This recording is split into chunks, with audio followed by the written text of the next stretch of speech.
So welcome to the second episode of the First Steep podcast. It's a tea podcast where we talk about tea and where the tea came from, the land, the people. My name is Collin. I'm a Twitch streamer and a content creator that drinks probably too much tea. There's not too much tea. No, I agree. And you care to introduce yourself as well?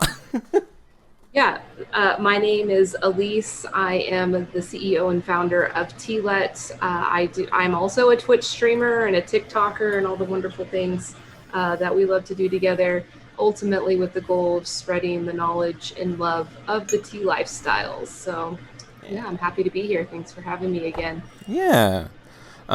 So Elise sent me a package in the mail with a bunch of tea samples in it, and I hit you up today, and you said white tea it was. So and what I was really excited about was the Ruby 18 white tea, because I've been hearing a lot about it this month because of communities that I'm in. Apparently, people like to drink Ruby 18 tea in July because it's like the July gemstone or something or other like that. Well, you should be looking forward to it. It's a really great tea, and I think that this pairing that we have here today is going to be a really good experience to learn about white tea, and not just white tea, but slightly oxidized white tea, what could be described as like white peony or bai mudan.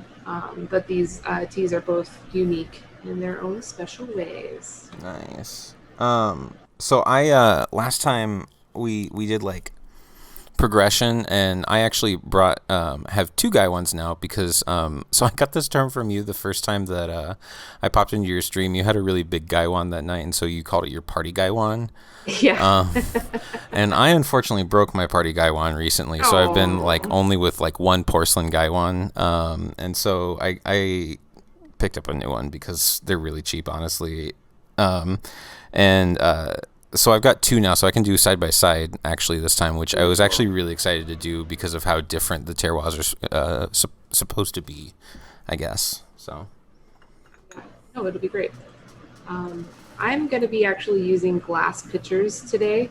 I like to brew white tea in glass pitchers just because of the visual aesthetic. You can see the leaves brewing in the water. And, no filter. I'm just going to go directly from the glass pitcher to my cup, and not really concerned about overbrewing the tea, oversteeping the tea. That's the thing about white teas. They're so I'll forgiving. just leave it in there. They're so forgiving, yeah. I mean, there's some that aren't, like the moonshine, that would be one, but one could argue that that's technically a green tea, you know, so that's why you would want to be more temperamental with it. But with these white teas, they will not oversteep. But hopefully I drink them fast enough that I can reinfuse them. Yeah. That's the thing about like drinking tea alone like this. Yeah. Is, usually when you're with a group of people at your tea table, you have that opportunity to move through the teas faster because you have more people there to drink them with you.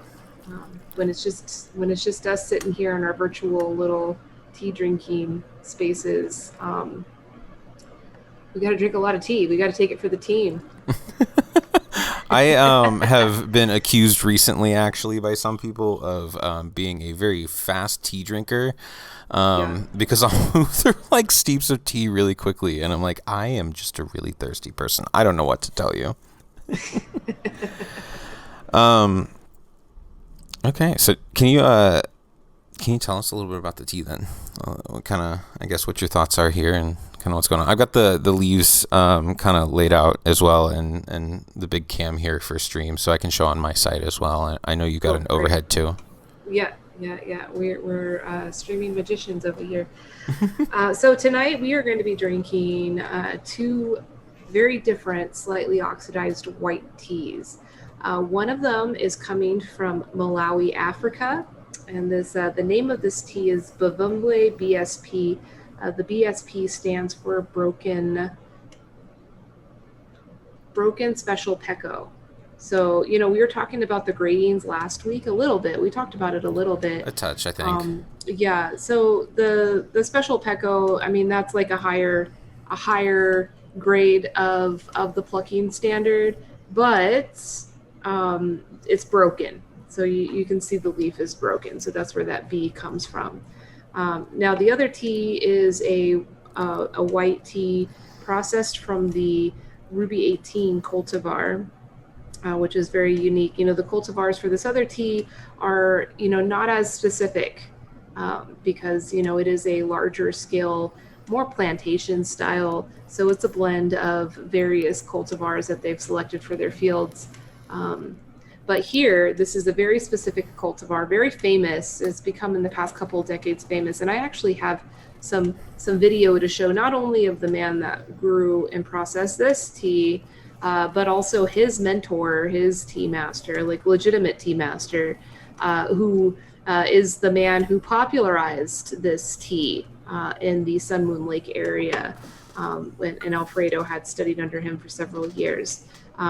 This is a cultivar that was developed at the Tea Research Center in Taiwan, probably the most advanced tea research body in the world.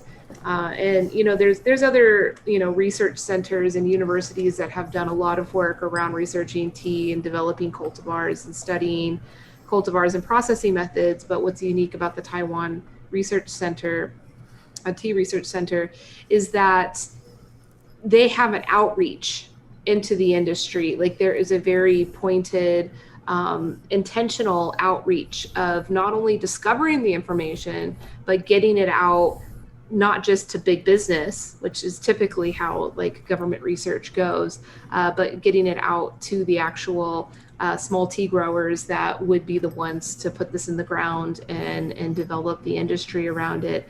This is a cross between the native Taiwanese tea variety. They just call it, just mountain tea. It's just like Right. the natural, and there's not a whole lot of information. Like I've tried, and I know that there's more work that can be done into like understanding the origins of that variety itself, but it's just known generally in the industry as like the wild cultivar or the wild variety in Taiwan. And with an Assamica variety via Burma or Myanmar. And those were crossed together to create this variety, which is, highly valued. When we taste a tea, we'll talk about the actual flavor notes that are involved in this tea, Right. that are characteristic of this cultivar.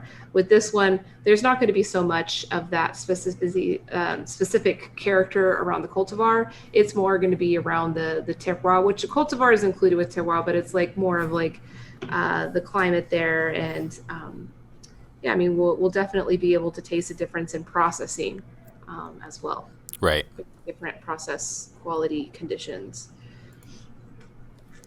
So I sorry, I had a bot in my chat. Okay. So sorry.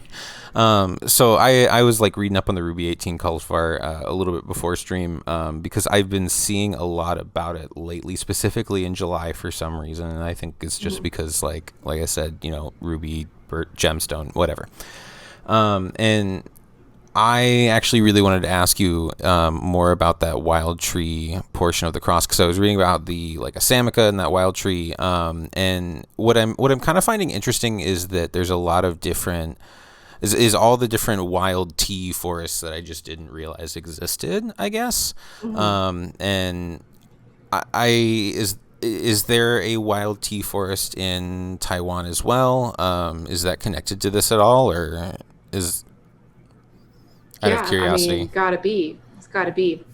I like you was also very curious about that when I first heard about it, and it's been pointed out to me as like seedlings around like a tea growing area. It has been pointed out to me. Oh, that's the mountain tea. That's the natural variety that's from here. But it's really hard to get any like specific detail about where the seeds came from, how they got to Taiwan, the origins of that. It's just accepted that it is like the wild cultivar that's there. Sorry, there's a lot of that in the tea world, and Yeah. if we keep doing this work, we will be a part of what helps bring this all out. I had a student come to my tea room on Friday afternoon to interview me for a project he's doing, a thesis that he's writing. He's an anthropology student, which is interesting, at Wake Forest College. And he did pretty much a road trip across the United States, interviewing different tea houses, different tea spaces, anything to do with Gung Fu Cha. He was specifically looking at Gung Fu Cha. Right. No specific teas, just the overall culture of Gung Fu, like who's talking about it, who's doing it, what's the culture look like. And, we ended up talking about this whole decolonization, which, prior to coming to my tea room, he hadn't heard a lot of the discourse around that on his journey. So it seems that we have a lot more work to do in that area too. But it was interesting because as a student, then he's trying to ask me like very basic questions about, well, what does decolonizing tea mean? Like, what will it look like? And it's just this, Collin. It's like asking questions. It's honoring the history. And it's not trying to say we need to deny what we're doing currently. It's just honoring the past and all of that path between there and now, so that we can have a more conscious and ethical, cultural observation around this product that, for the most part, marketers have done most of the work in educating the public about these things. Right. And so, yeah, it's up to us to put that work in towards, decolonizing this beautiful, beautiful gift to humanity. Tea. So, shall we make some tea then? Yeah, let's make some tea. All right. So, I brought out an extra set of cups because, like we were talking about last time, about saving that first steep, right? Oh, sweet. Yeah. Cool. So I kind of want to just make that a regular thing for this podcast because I like to use that steep to kind of like wash the tea pets and rinse the teaware and stuff. But I was really intrigued to watch how that changed. So I do intend to kind of make that a regular thing. So great. Are you like starting with one specifically, or are you just going to make them both at the same time? How do you want to do it? I'm set up to do either way. So I only have two hands and I can't operate a gaiwan with my left hand, so I'm gonna start with the Malawi okay, tea. Cool. Yeah, let's do it. And just kind of get a couple steeps out of that, and then go with the other one as well. So you haven't perfected the double fisting yet? No, not at all. Gaiwan double fist. It's an essential skill to have as like a, tea server, tea science person. All right, I got a lot of leaf in mine. I'm just using the glass pitcher. So simple. I didn't know about this, but I recently learned from somebody who regularly makes green tea in a pitcher, right? And I'm always like, my thing is that I'm not. Some people think I'm weak, but I just don't like leaf in my mouth, and so like the pitcher like has always scared me, right? Because of the fact that I don't want to be eating the leaf as much. And but somebody told me about like a really interesting thing where you just use a little bamboo stick and you just put it over the little spout thing, and it just like acts as like a natural filter, which is interesting to me. And so I think I'm gonna have to give that a shot because honestly, you're right. Like aesthetically, it looks very, very nice. Yeah. It's nice for seeing. The extra set of cups for the aroma cups. You're the fancy one. Got all your aroma cups over there. Well, so they just like came with like something else one time, one of those kind of deals where I was just like, oh, okay, yeah, chill. I have aroma cups now. And I know it's that's a pretty common thing in Taiwan, so like I feel like it's appropriate to be doing with a Taiwanese tea. Yeah. Yeah, I mean, realistically, with this Taiwanese tea, if we were like out in the fields tasting this, like with the growers, they'd probably just be brewing it in a bowl, and just having us use a spoon to pull out what we want to taste from it. I bowl brewed some Indian oolong before and actually rather enjoyed the experience. It was a really kind of relaxing type of ordeal, and I just like drank straight from the bowl. I didn't have a spoon or anything. Yeah, but good. it was kind of nice. I didn't really feel like I had to pay a whole lot of attention to my tea, but I still got to taste my tea and get to know it a little bit. Yeah.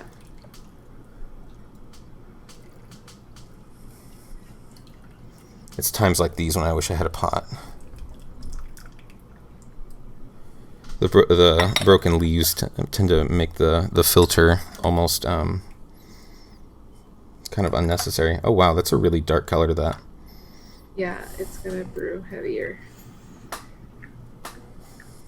I'm going in. I'm not gonna be steeping this first infusion very long. I just want to taste it light. Yeah. That's usually how I like to progress in my steeping, in my tea brewing, is starting out very light and then moving to a heavier and heavier steep as the infusions go on. I do as well, and especially with like the whites and the greens, like with the yes. Cheers to you. Cheers. Yeah. You were showing them, but I thought you were toasting. But cheers to you, friend. Yeah, cheers. Of course, cheers. I hope the chat's cheers in too. They deserve it. Yeah, I know. We've got a command for it. Throw it in chat. Oh. No, somebody was telling me recently that my tea always looks super light. Oh, thank you.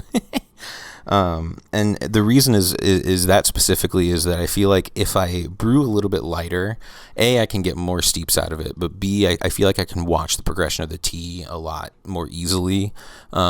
With like the pu'er teas and like the red teas, I feel like it kind of needs that little bit of longer steep time regardless of anything.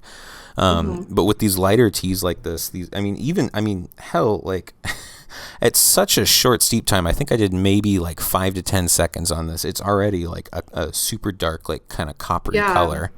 Yeah, mine steeped pretty dark. I always forget how good this tea is, though. It's very good. Back very, with those, like, vanilla-y.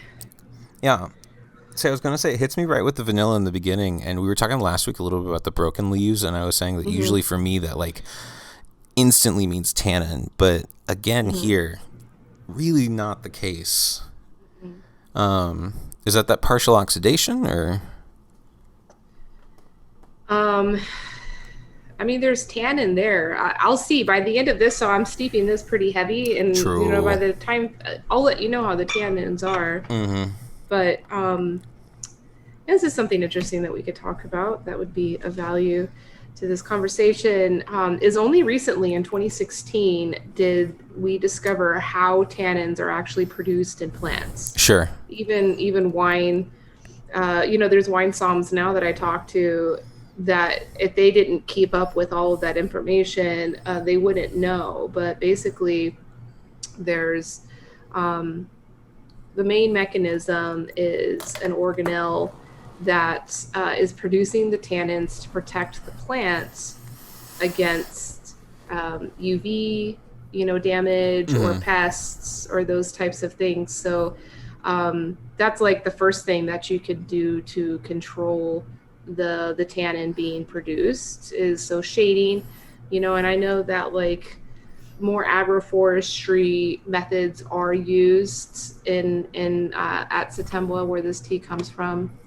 Let me just grab a couple of pictures and we can kind of see. So this farm, unfortunately, is the only one in our network that I have yet to go visit in person. Yeah. Which is heartbreaking, because I like having that experience of actually feeling, where the tea is coming from. So you said vanilla, like right off the bat, and I'm and like just kind of like sitting here with it and letting that tea kind of go down my throat and stuff and kind of finish off a little bit. Melon starts to come back a little bit. Not quite like cantaloupe, but kind of in like a sort of a melon type flavor. Yeah, I get that. I love melon. Oh, it's me one too. Of my favorite flavors, of ice cream and stuff like that. Yeah. But it's an interesting combination with the vanilla, right? And this is kind of the first time that I've seen this combination because you sent me one more Satemwa sample in the first pack that you sent me, which was the Father Zambezi's Mission. Yeah. And I have yet to get to try that one still. Just I've been waiting for the opportunity to kind of like try it, so I can like maybe like try it on stream or something like that. But Yeah.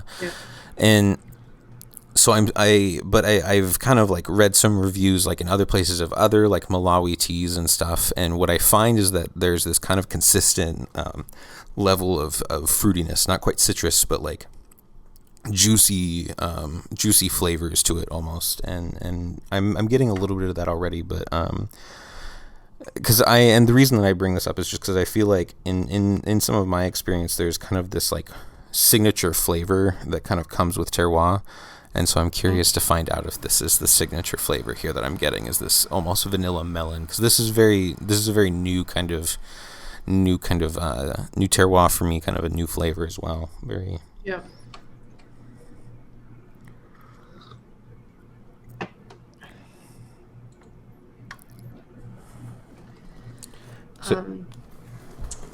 I don't know how I'm going to be able to share video. I mean, I guess what I could do is just share my screen, but then that's going to mess your whole thing up.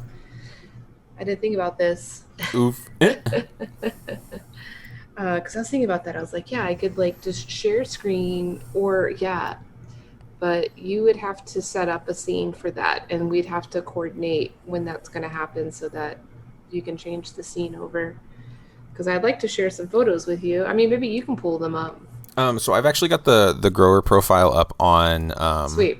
That's what I was going to show anyway. So, I mean, just to kind of get an idea of the, like what the terroir looks like. Uh-huh. I was talking about the shading, that plays a role. That's been something spoke on in the coffee industry, as well as in teas, the importance of shading. And, this is one of those mechanisms in the plant that, does affect that. Is this a shade-grown tea? I wouldn't call it that, but I mean, it's an agroforestry type of environment. So, if you just look at the main image here on the profile, like that main image, you see those big trees up there. Yeah. Those play a big role in shading. And, it's not 100% shade, right? Like matcha, gyokuro, those types of teas, you would, want a complete blackout shade. But right. Here, it's just the maybe like 10 to 20% shading that comes from trees like this. But that's why it's really important to keep the trees there. A lot of growing regions, they're encouraged to like monoculture as much as possible, because those trees are taking nutrients. Those trees are taking, water from the tea. And so, a farmer could justify, okay, let's get rid of this so that we could have, more tea production. But it does play a role in quality. So basically what I'm kind of picking up that you're saying as far as like agroforestry, is that the term? Yes. So, because this is the first time I've heard of this. And so kind of what I'm picking up is that the trees have been cultivated, grown, planted, and then maintained in a specific way to influence the actual tea plant. And I've got the picture kind of pulled up here. You can kind of see the trees. They're like amongst the tea bushes here in the field, right? And they create a lot of shade because they're a big canopy. They're very high.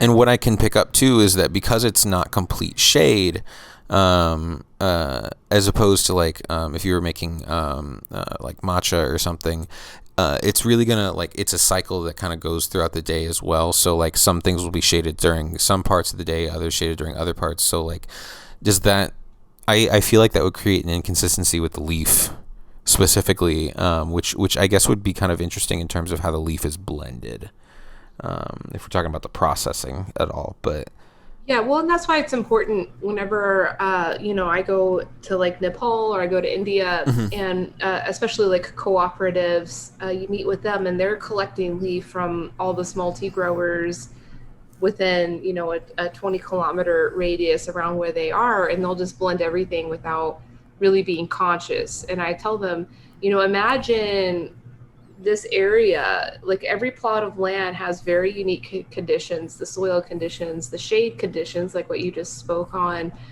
And imagine each one of these portions is kind of a different color. And if Right. you blend everything together, I mean, I don't know if you've ever done that with paint before. It's kind of fun to do it, but you get a really kind of boring result, which is just brown, Yeah. you Yeah. know?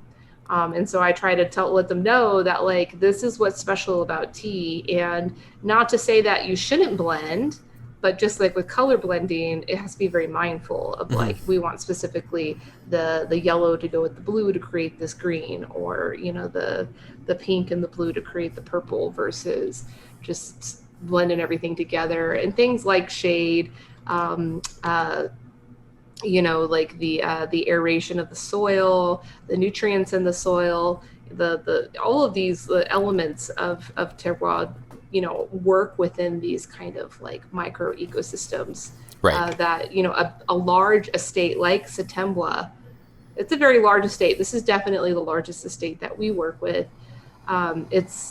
It's really hard to keep track of all of that stuff, but Satemwa has done a really good job of converting their factory from the commodity, you know, CTC only. Like they certainly do still process CTC because that's where the market is, but they were one of the first companies in Africa to invest in the research and the quality development, to start doing these more orthodox styles of teas.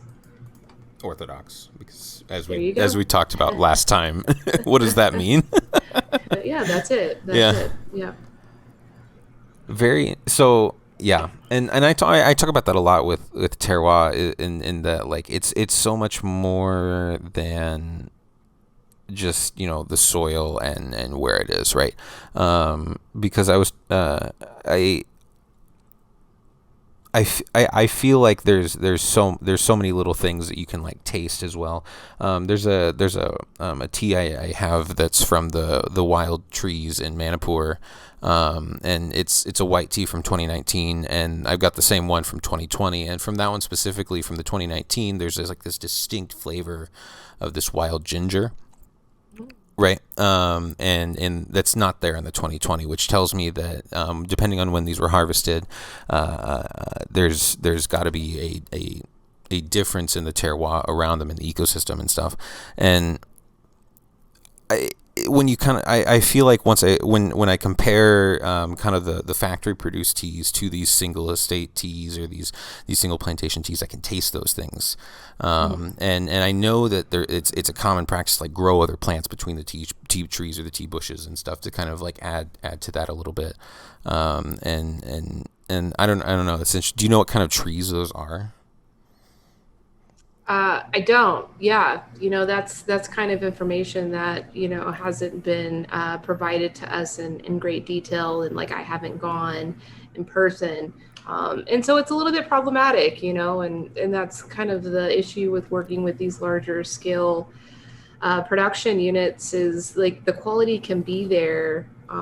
You know, there's a lot more work to be done in providing that transparency, because, like, the other tea we'll be drinking is the opposite of that, where every little detail is there, and Alfredo Li will, you know, bend over backwards to let you know how excited he is about all those details. Do you want to make a little bit of that tea real quick, so we can do a little side by side as well? Yeah, that'll be a good idea. Let's do Cool. it. Let me go through my whole first steep and save it and do. Yeah, yeah, yeah. Do it. Do it. It's a fun little practice. I don't know. It is meditative.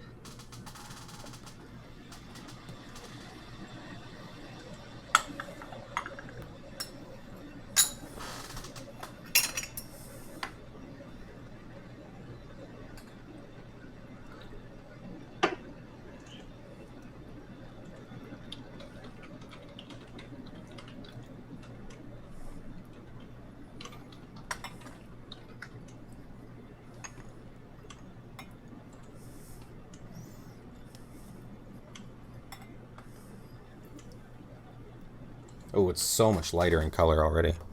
Oh yeah.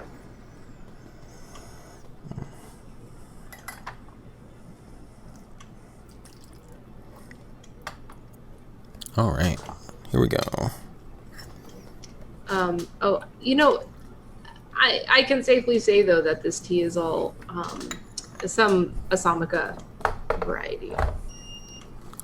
Oh, okay. You're talking about Yeah. the Satemwa tea? Bvumbwe BSP, yeah. Yeah. But the details on that, I don't know.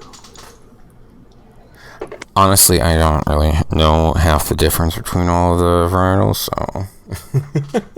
Well, we're trying to learn, and that's part of the work, Yeah. I can definitely identify the Asamaka cultivar. Ooh. It's like a spiciness to that. Ooh, spicy. Alfredo will like that description. Yeah? Mm-hmm. Alfredo's a funny man. Actually, I probably, what time? It's probably like very early in the morning there, but I could probably get him to come on with us. Oh, really? Like right now. Alfredo, we're drinking your tea. Let me hit him up. Tell me more about your tea.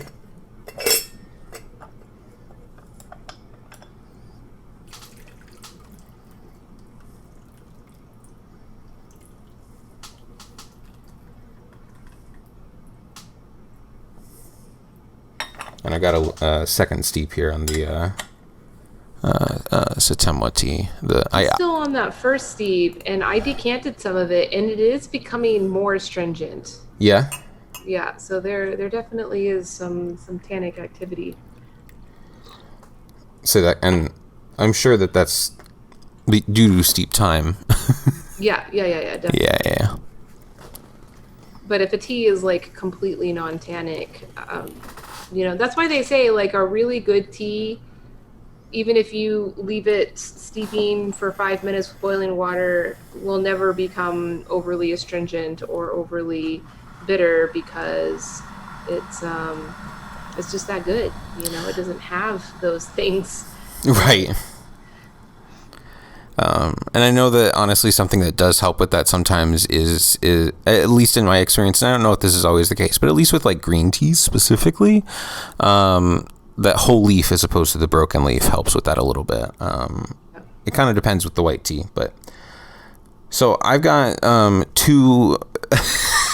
This is one of the reasons why I love white tea. I've got two teas from similar cultivars based on what we've discussed, as well as the same style, so similar processing, and I'm looking at two completely different shades of just two completely different colors altogether. I've got like a kind of a light yellow over here and just this like really dark kind of amber copper on the other one. It's just amazing.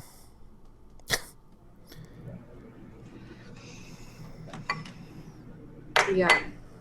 I don't know if you can see in the color variation, that both teas did have a pretty vast range of oxidation processing amounts. Oh man, the aroma on this is just knock your socks off. Are you talking about the ruby?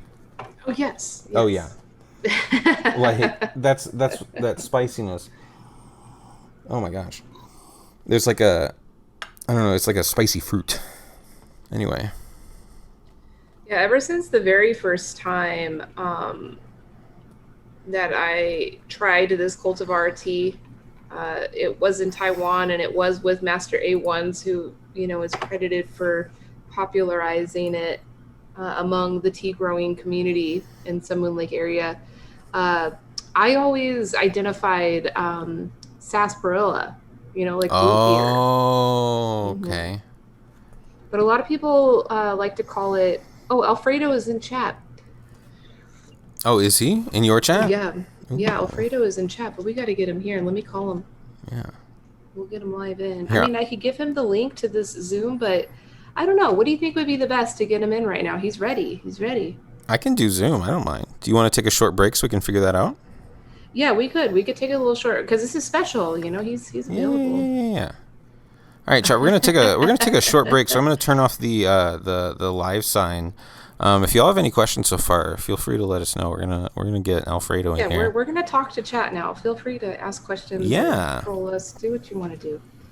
But yeah, we're gonna get Alfredo in. Let me give him the link.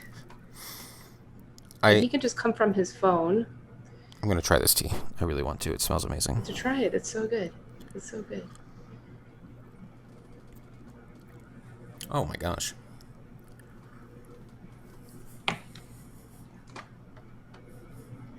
It's really good. It's like a thick. That's okay, A-fan. Get the good tea. You don't need Yorkshire Gold. It's like thick. So when I tried that moonshine for the first time, you said cotton candy, right? And the mouthfeel of this is very similar to that kind of cotton candy type feel. Yeah. But the flavor is completely different. Okay. So that spicy fruit, that's sarsaparilla. That's 100% what that is. You said it, and I went, "Yep." I had to taste to make sure, but yeah. You're totally right on that. Trying to load up music since we're not in the formal part. What time is it in Taiwan? Yeah, Alfredo, what time is it? I think it's early, but he's got a toddler, so he's up early. He's also a tea farmer, so they don't really get to sleep that much. I've never known any farmer, period, that was able to really get a whole lot of sleep. Yeah, tea growing is and there's on times and off times, so there's some parts of the year where they're very available, but then there's other parts of the year, such as the spring flush or summer flush, where you're just working around the clock. Yeah. I don't know, he's telling me he doesn't have Zoom. I don't think, well, he needs Zoom on his phone if he wants to use his phone, right? But and I don't know if he's got a computer. I don't think he has a computer. So he has to download Zoom. Download it, dude.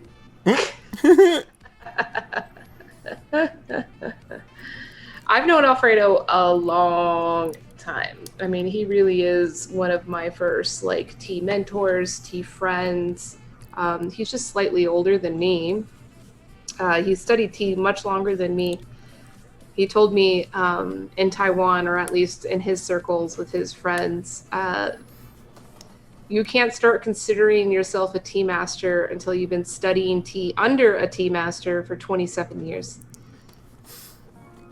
Yeah. Oh. So what's funny about that is that that reminds me a lot of kind of the video production industry, right? In that you're supposed to be making, and according to all of my professors, you're supposed to be making 10 pieces of work a year to remain relevant, right? Yeah. So imagine trying to make 10 short films every single year. That is not really reasonable. And it's one of those where you're because to me that sounds curious, because I guess my question is, out of this, is it important to be a tea master? And I think we should ask Alfredo when he comes. Yeah. We'll save that. That'll question. be a good question to ask him when he gets here, because I think that he does. He has strong opinions about that. I can only imagine. Because he's no longer studying under that tea master, and does that negate the years and time he did invest in it? No. Is he able to accelerate his education on his own terms? Yes. Right. So there's importance to there's a balance. There's an importance to humility. There's an importance to taking your time and learning something, but it's just with tasting tea, learning how to taste tea. You may have one or two teachers as you get into it, and you may come to a tipping point where it's I know how to taste tea.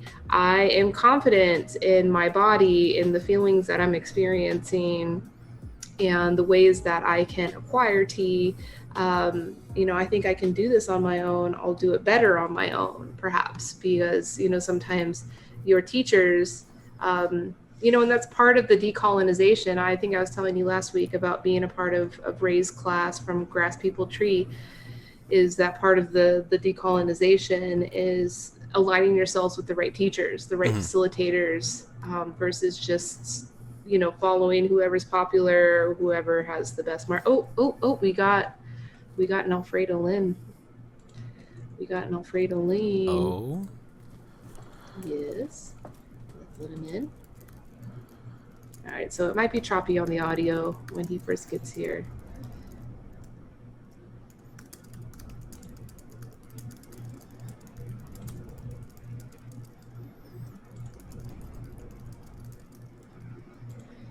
Did we get him in? All right, he's connecting. He's connecting. I'm just playing his video as we wait for him to come in on my side. Do I have that? Did you ever watch that one, the one of him singing? I don't think I did. And maybe you can show it for your peeps while we set this up. It's on his profile page. Okay.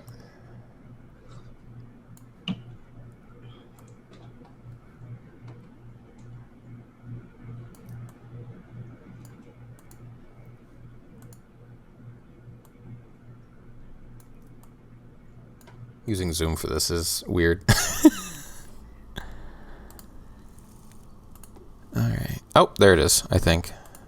Oh, hello. Alfredo, I hear you I now. cannot hear you. Okay. Sorry. Turn the volume up. Technical problem. Uh-oh. And your video not on either.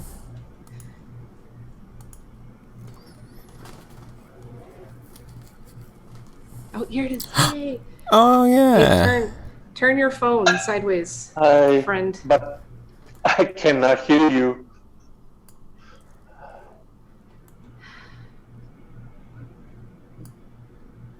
Let me try.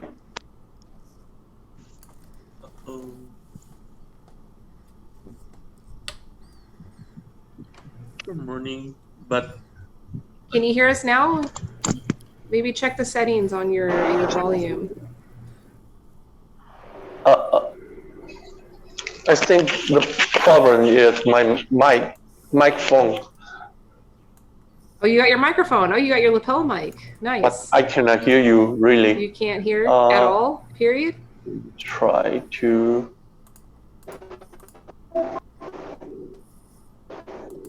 Connect.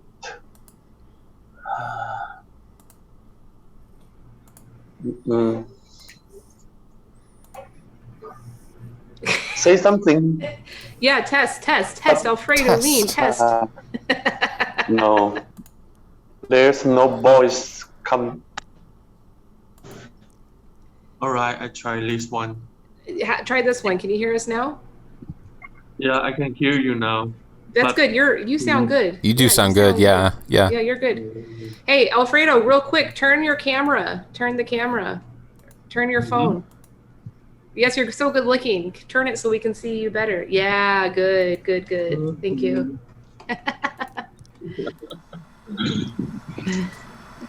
Okay. Let's see. I'm gonna get fancy here, getting Alfredo here. This is So cool. we get to do Yeah. the exclusive interview. Oh yes. All right, I got you on.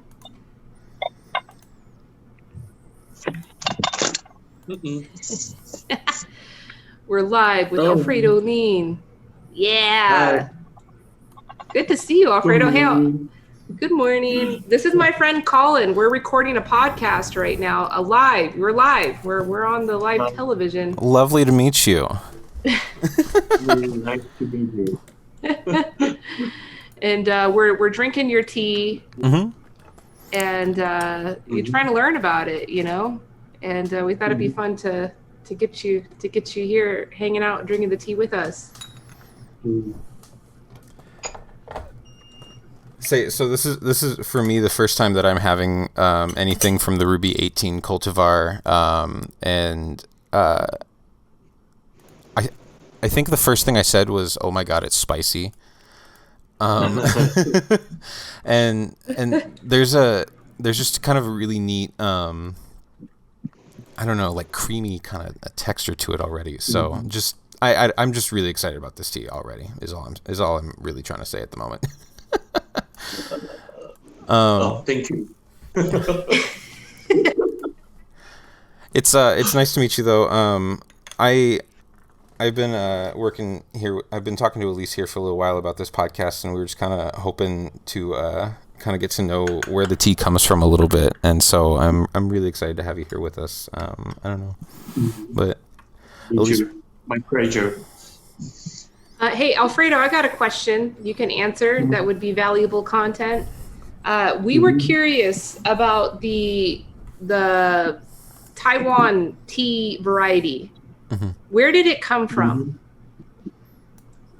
You mean Ruby 18? Well, so Ruby 18 come from the Taiwan cultivar with the Asamica from Burma mixing. Yeah. How to say that? The wild Taiwan tea mountain tea, the wild mountain tea with membai.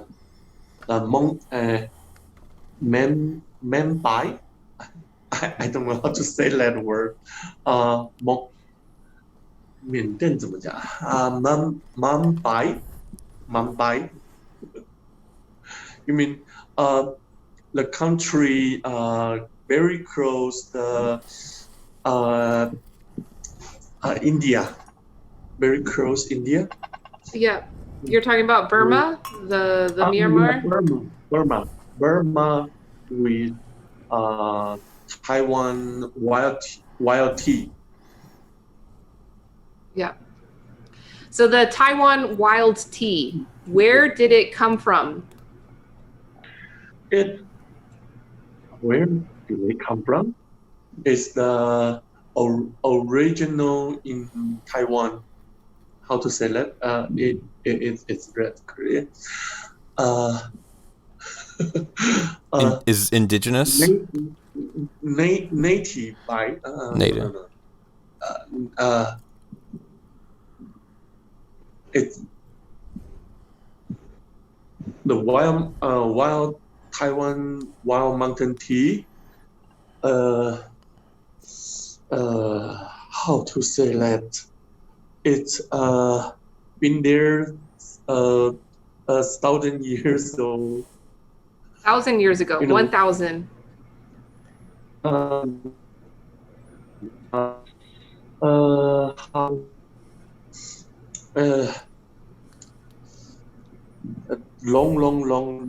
Long history.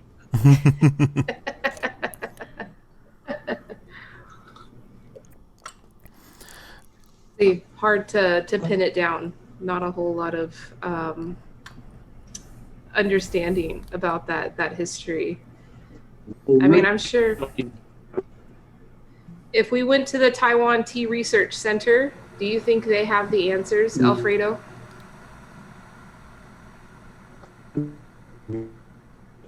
Uh-oh. Rich guy. I'm not rich guy, he says.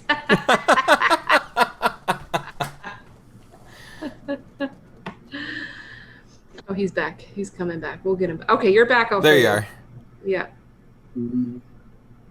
The signal here is not clear. Yeah. Where are you? In black tea factory. Oh, you're in the factory.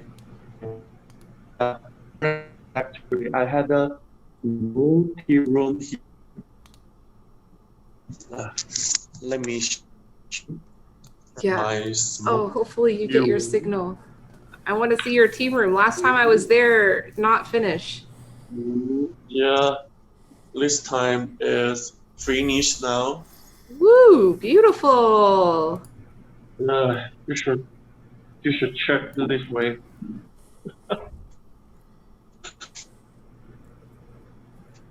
You can flip the camera, you know, if you want to. Oh, that looks great. Good lighting. Yeah. I'm sure you could get a lot of good, like, really good tea photos. I'm always so in love with, like, those really nice, high quality tea photos. Thank you. Yeah, Alfredo is actually quite the photographer. He's very, very good.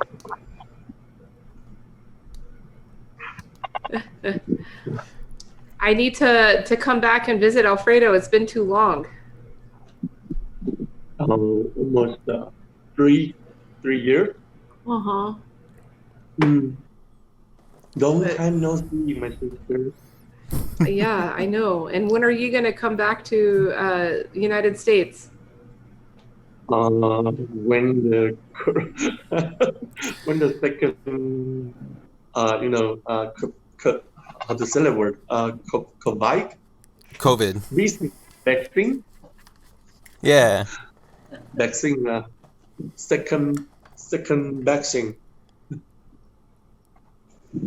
soon. So Soon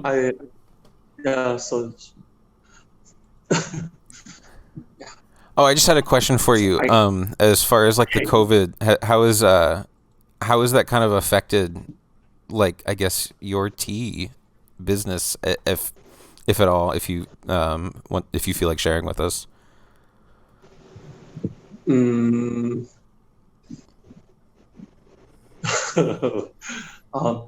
No.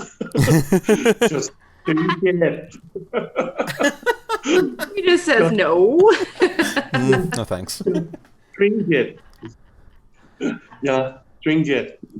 Drink the tea. I will. And I can mad more. Not Mac. Hey, I got a question, Alfredo. This podcast right now, the name of this podcast is called The First Steep. The First Steep, right? So with this tea, with the ruby white, we're drinking the ruby white. How do you brew the first steep? And also, do you drink the first steep or do you rinse the first steep? Well, I brewed the new crab white tea ruby 18. Use the 95 degree and 5 gram. I brew it 2 minutes, and then I drink the first brew, because the first brew tea is you can drink it very safe, because I don't use the chemistry, and even the fertilizer is anyway, drink my tea. I can make more. I can make more.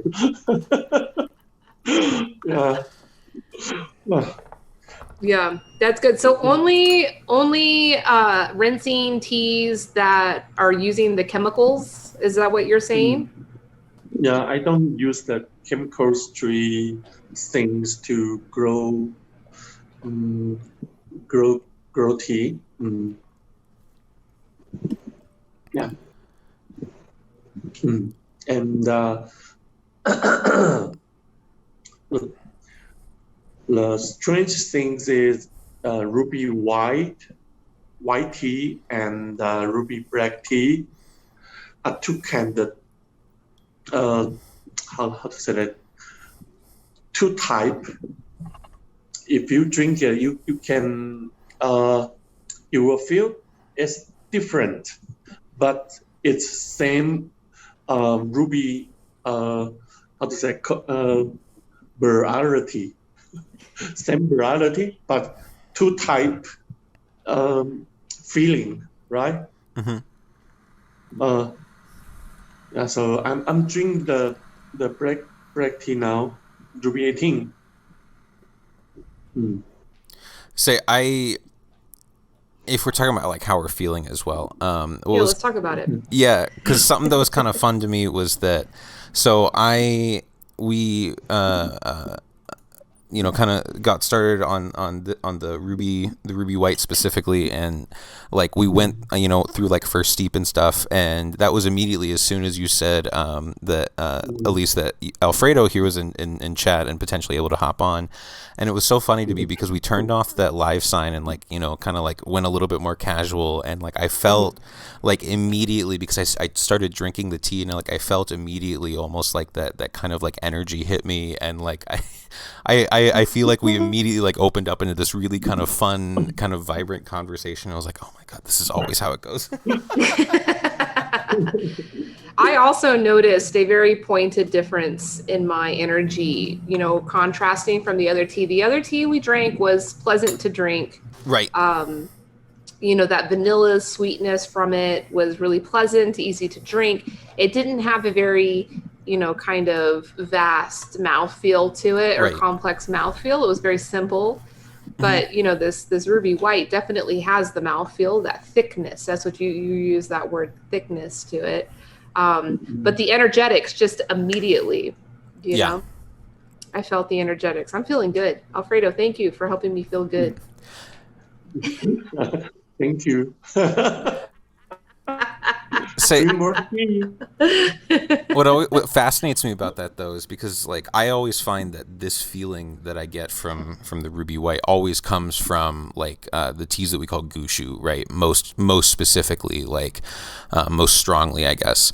And I guess what's interesting to me as well, kind of in relation to that, is just the fact that the cultivar itself comes from what Alfredo, you're saying is like the native tree to Taiwan, and we're drinking tea. We can get a little what people around where I live would call kind of a little hippy dippy, but like I feel like it's like. This tea specifically has a very different connection to where it was grown, where it came from, and kind of the land itself that it's come from than the other tea. The other tea was really nice. I feel like I'm experiencing this tea though, if that makes sense. Thank you. Thank you. So I think what you're referring to is what's called cha chi. Yeah. That's Alfredo, what do you know about that? Can you educate us? I cannot explain chachi. I don't know if I've known anybody that can. Even I'm confused, but I don't know why. I drink other people. They make the ruby 18 white tea, but I cannot feel chachi inside. I don't know why, but maybe it's about the how growing. I'm not. Maybe it's corrupt, but I don't know. Chachi just inside there. Yeah, you you got it right. You can feel it, but Yeah. you can explain why. Just feel strange. Strange. Yeah. Excellent. Different. There's an elation.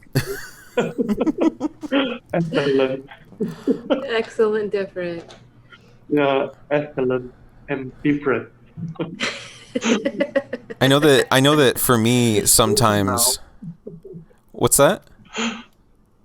My English better now. Now I know excellent and different. No, but excellent different is a great combination of words. Like they never get together, but they need to, and that's Alfredo. That's Excellently that's what different. you feel. Excellent different. Don't let anybody tell you that's bad English. That's the best English ever. That's the best one. the Excellent, point. my friend. And besides English, like I think we've said this before, English is 3 other languages stacked on top of each other in a trench coat, poorly impersonating one language. Thank you. My tea master always say, keep quiet and drink more. Learn from the tea.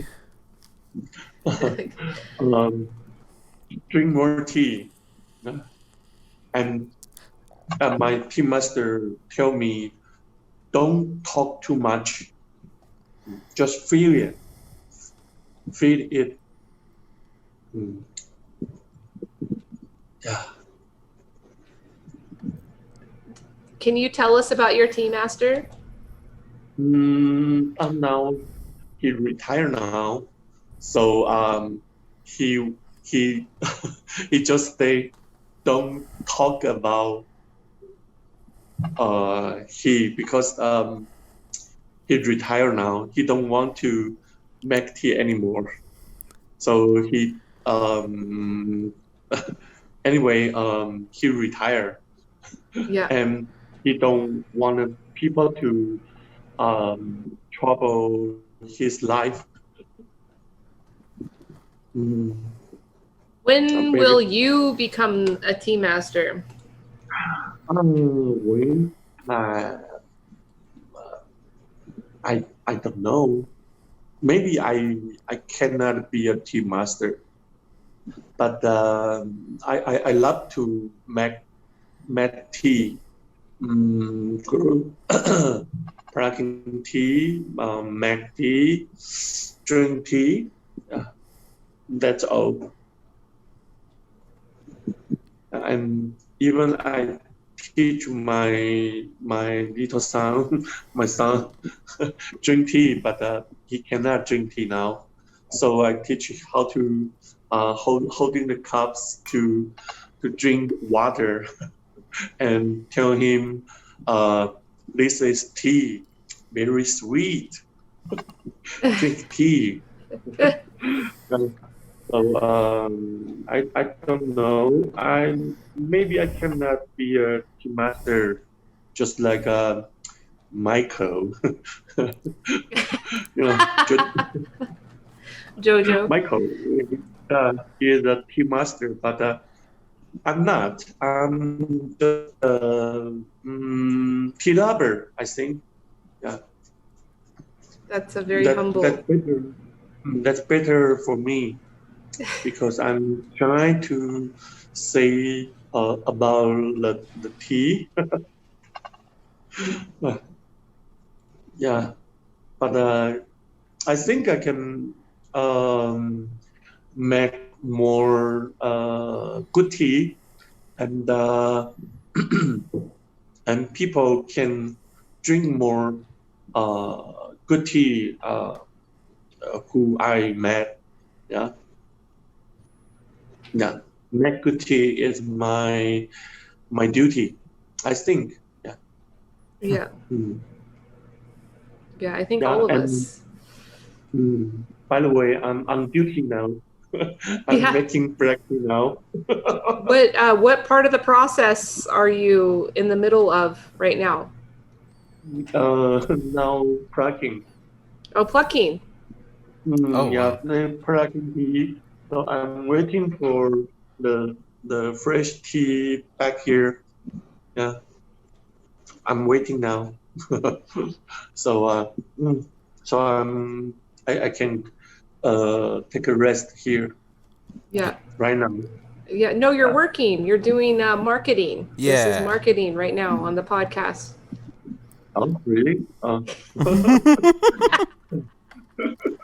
Hello, my fans.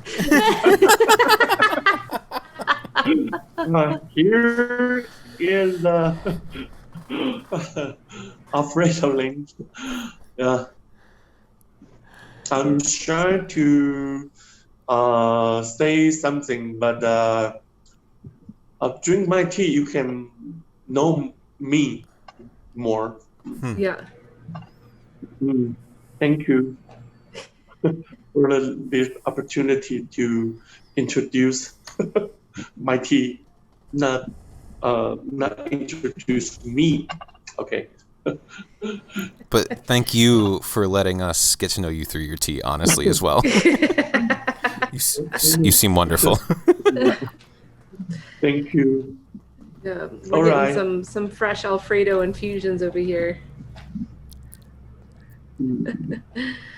All right, Alfredo, we'll let you get back to your resting because I know you're gonna have a lot of work to do once the tea arrives. So you gotta rest up. Thank you for thanks joining us. Thank you so much. Thank you to see you, Collin.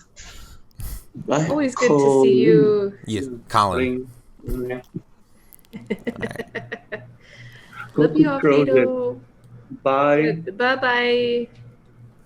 All right. There we go. That was really, really cool. Yeah, that was great. That was a spontaneous little thing. You know, of anybody that we work with, like he's the most like spontaneous like that, you know, that yeah, I know I can call him out and he'll hang out with us. Well, what I love so much about getting to talk with him a little bit there was what he said kind of there at the end with you know, when we drink his tea we get to know him, and I think really for me specifically, I don't know about you, that's really kind of why I wanted to do this, was so that we could kind of I feel like when I drink tea, I get to know the people who make the tea, the land that the tea comes from. I get to know kind of a little bit more about the world itself, and I think that was really, really neat to get to actually meet the person who's doing that. So thank you for helping to set that up. Yeah, I mean, I should be more prepared, you know, every week and get, you know, because there's several farmers that do have good internet service so that they would be able to join us. Alfredo being one of them. Yeah, he's always a character. But you see that, like, how humble he is about the whole Tea Master thing. Yeah.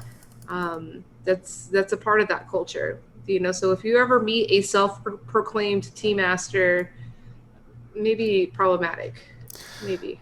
Well, okay, so something that my father always told me when I was younger, so for me, because this really, I feel like this is really related to this. So growing up, I came up from a very musical family, right? And so something that my father always told me was that a good guitarist should never have to tell you they're a good guitarist. Mm-hmm. And I feel like something that we just kind of got to know from Alfredo there is that he doesn't have to tell you how good his teas are, you know, like you drink them, and he doesn't feel the need to either, it seems. You know, he didn't seem to feel the need to brag about his teas or anything like that. He was just very proud of them and just happy to share them, and that's something that I think is something that I've only really seen in the tea community to this degree. So yeah. When it comes to tea makers, like actual tea makers, that's how they are. You know, when it comes to tea merchants, it's a completely different story. mm-hmm. You know, and you know, a lot of value attached to this like romantic lore that you know, somehow have this like ultimate mastery of this thing that ultimately is like an endless rabbit hole. Mm-hmm. You know, to master it. My definition of a tea master is a tea maker that makes a perfect batch of tea 100% of the time. Yeah. No matter what. You know, so even if you were to throw them into a completely new terroir, a completely new environment, new tea varieties, new processing equipment, like a true tea master would figure it out. You know, it may take them a little bit of time to like assess what's going on and figure it out, but they have such an intimate relationship with the tea leaf that, yeah, they make a perfect batch of tea 100% of the time. You know, somebody, Yeah. he had mentioned another tea master, Jojo or Mike. He's a tea merchant out of Miami.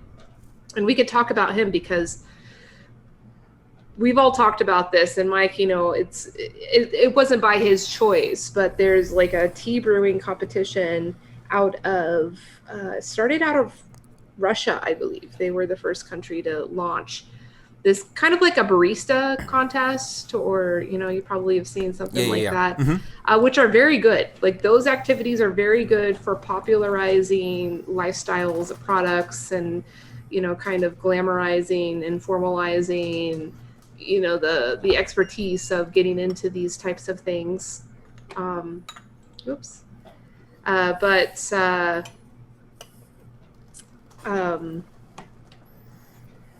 They called it the Tea Masters Cup, and sure.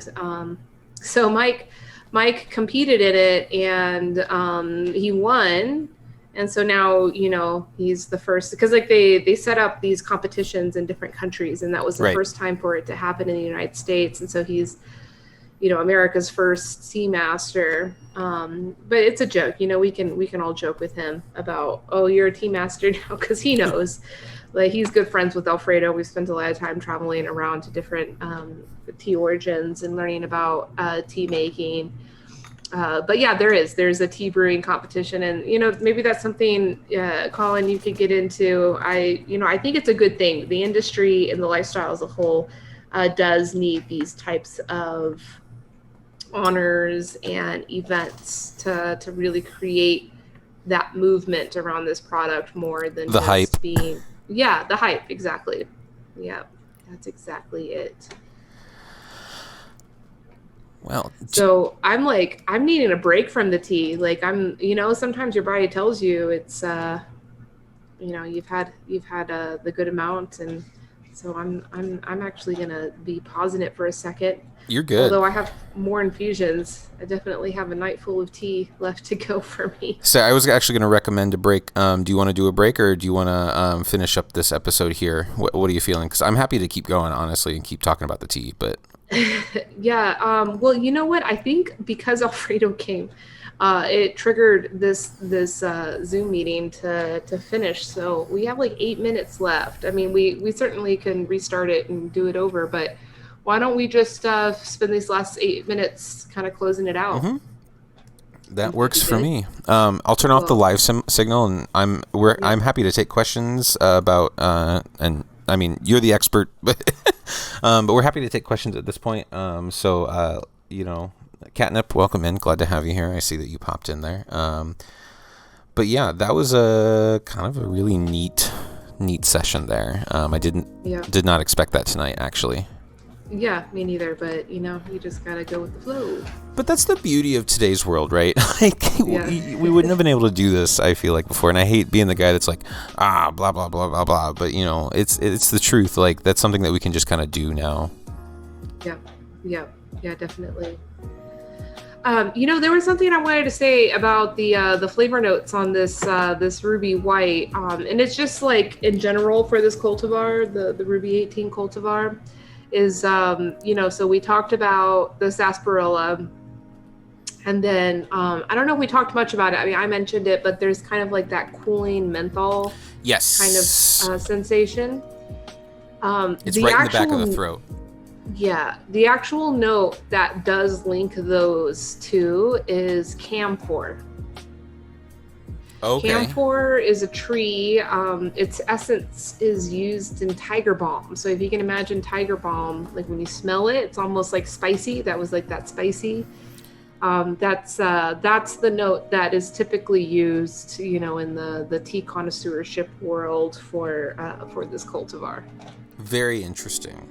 So I've heard camphor thrown around a lot lately, and for some reason, this is the first time I'm actually knowing what it means. But that makes a lot of sense, and so as I was reading beforehand, because I like to kind of go into tasting things like tea, wine, beer, whatever it be, a little bit quote unquote blind, I guess you could say. Not kind of spoiling myself, but I like to know kind of like what are some general things to look for, and so I was kind of reading through the excuse me, I got a burp. Reading through the listing for this on your website, and I don't be surprised if there's an order for this soon, but awesome. Good tea. It really is. But I noticed the menthol flavor, and because I was just kind of looking, just seeing like, is there anything interesting that I want to look up? Make sure I like, see if I have any questions, see if there's anything I want to talk about. And the menthol flavor was really interesting, so I was looking for that, and I didn't bring it up because I kind of I was really excited about talking to Alfredo, but yeah, it like hits in the back of your throat, and it's interesting because it's like that finish that where that kind of flavor kind of comes back a little bit, kind of up over time. It lingers there, just kind of refreshing, and it doesn't make your mouth feel heavy and dense like some like red teas and pu'er teas and dark teas do. Mm-hmm. Oh, I spilled. But I'm gonna drink these first steeps as well. Oh yeah, enjoy that. So I'm gonna start with the one from Satemwa. I don't know how to pronounce this name. Can you say that for me one more time? Bvumbwe. Bvumbwe. There you go. You got it. Bvumbwe BSP. Broken Special Peco. How was it? Good memories? Yeah, I do. The melon flavor is still there. Jones, welcome in. Glad to have you. The melon flavor is still there, but that kind of vanilla isn't quite there yet. And this is, before the leaves really opened up or anything, so. Yeah. I mean, this was a broken grade, so there's not a whole lot of opening up of the leaves. Right, but you know what I mean, like. Yeah. and with this, like, the leaves to me looked a lot like Xiao Mei. Yeah. Or Xiao Mei, I guess it would be, but yeah. And yeah, those don't really open up. They're pretty open when you get them. Yeah. All ready to go. Here's the Ruby 18. So, the Ruby 18 is traditionally or conventionally made into a black tea. Mm-hmm. And Alfredo, one of the reasons why he said that he started exploring processing into other tea types is actually around climate change. And, it's such a shame that he didn't feel like he didn't feel prepared to answer that question for you, because he does have a lot of very strong, passionate thoughts around how climate change is affecting his fields. He's been talking to me about it for the past 8 years. Every season, he's got a new story of landslides, of, inconsistent things happening to his fields. But now, over the past couple of years, he's been advocating a lot of creating new tea types, new processing types to address these changes in the climate that, maybe that's only one solution. There's going to be lots more. There's a lot of people in the industry that are advocating for like GMO to be the opportunity to address climate change, which could be one of them. But, really taking a holistic viewpoint as a tea master, as a tea maker, and producing teas such as this, 18 ruby white, or an oolong tea from it. So it just basically means there's a lot more exciting new teas that we have yet to discover.